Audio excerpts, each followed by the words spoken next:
Nou, we zien nu al dat de mannen die loopt heel voorzichtig van de zinnen.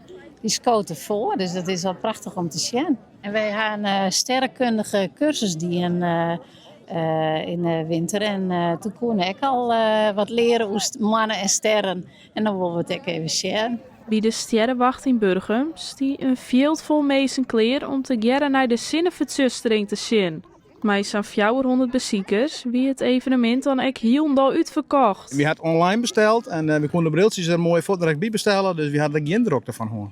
Je hebt me mooi op de Ja, absoluut. Ja. Nou ja, ik zeg het. En toen zei ik tegen hem van, nou, dat is best wel leuk om heen te gaan. En toen hielp me jetjes, dacht ik extra speciaal om dan even de zonsverduistering te zien. Het is op een jongtijd, de meesten gaan vrij.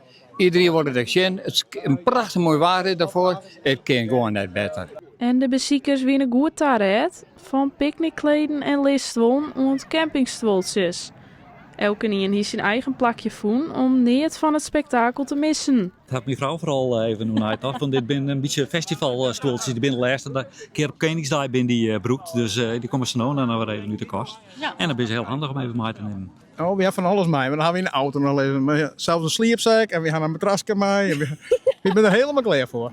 Maar er wie nog meer te zien. Naast de zinnenverzustering konden de bezoekers ook nog genieten van een meteorietenrein. Ik denk dat we hier misschien nog wel even blijven tot een Rijn. Maar dan maken we volgens mij tot 4 uur wachten. Nou, dat wordt nu wat te gek. Staat ik ooit zien horen?